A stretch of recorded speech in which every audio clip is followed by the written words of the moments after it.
उनकी नींद पड़ती। वहाँ खड़े रहे सुखदेव जी महाराज जी रात में। तो जब सुबह राय जनक ने कहा कि बुलाओ उनको। जब बुलाया गया उन्होंने कहा महाराज बताइए क्या हुआ। तब उन्होंने कहा उनको बुला के लाओ। जब अंदर लाए तो चमत्कार उन्होंने दिखाना शुरू किया। कुछ देवियां उनका पैर दबा रही।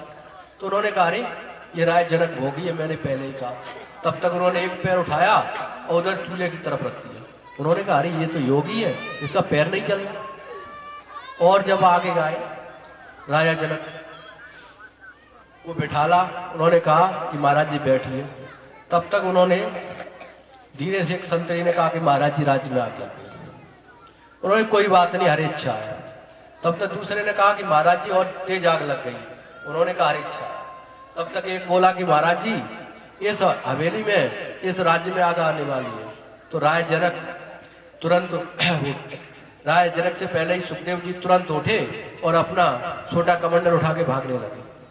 तो इतने में उन्होंने रोका और कहा कि महाराज जी बताइए, ये 2.5 आने का झोला और 1.5 आने का कमंडल, इसमें ज्यादा मोह है।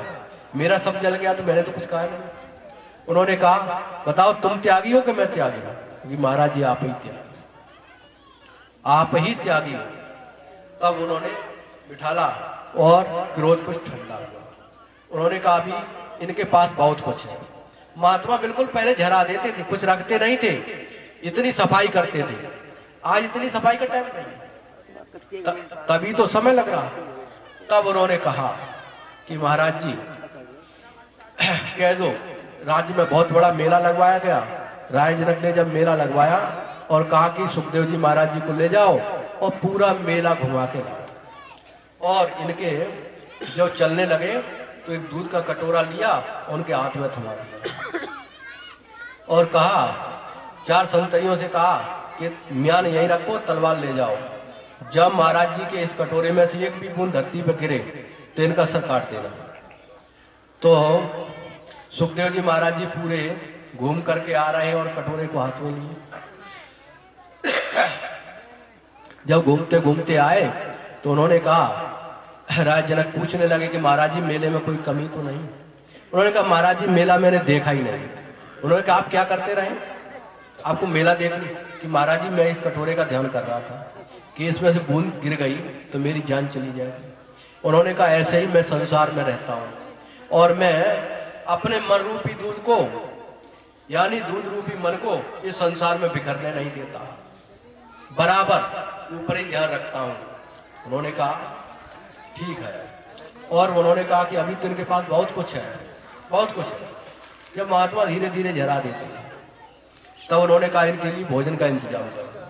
तो सब तरह का भोजन बनवाया और बनवा करके उनके लिए आसन लगाया और कहा कि जाओ महाराज जी भोजन करो। और एक कच्चे धागा में बांध करके आसन के ऊपर तलवार लटका दी। जब महाराज जी ने देखा, सुखदेव जी महाराज देखते हैं कि यहाँ तो जान के लिए बहुत खतरा है, उन्होंने जल्दी फल्दी खाया और तुरंत बाहर।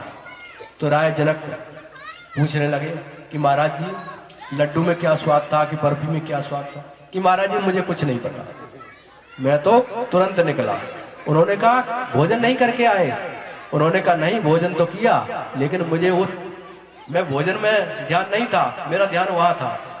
उन्होंने कहा ऐसे ही जिस तरह से आपका ध्यान उस तलवार में था, इसी तरह से मेरा ध्यान इस संसार में नहीं रहता।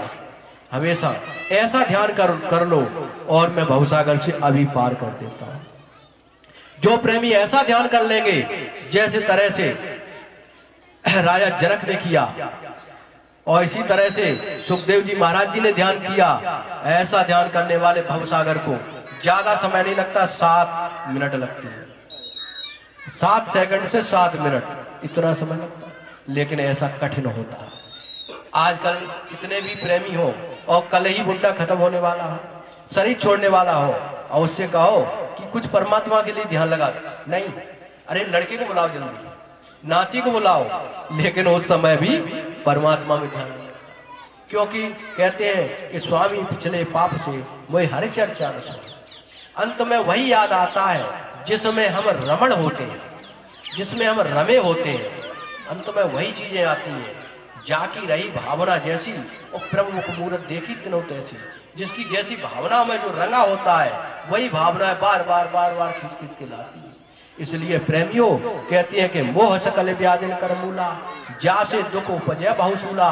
मोह ही संसार में लेकर आता है और मोह ही संसार में हमारा बिखराव करता है। और मोह में और प्रेम में जमीन और आसमान का अंतर होता है। मोह और प्रेम को जिसने समझ लिया वो भवसागर को पार हो गया। जय गुरुदेव, जय गुरुदेव।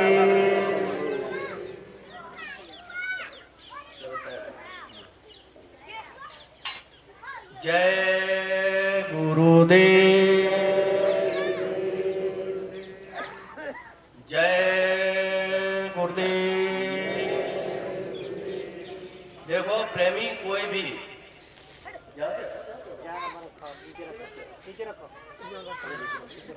यहाँ सब लोग मत्था टेके और बारी बारी से भीड़ नहीं लगाएगा। तो बारी बारी से बाद में जब हम कहेंगे यहाँ मत्था टेके कहीं और कहीं लोग मत्था टेके ना। जय गुरुदेव। सतगुरु सतनाम तुमको लाखों प्रणाम। सतगुरु सतनाम तुमको लाखों प्रणाम। सतगुरु सतनाम तुमको लाखों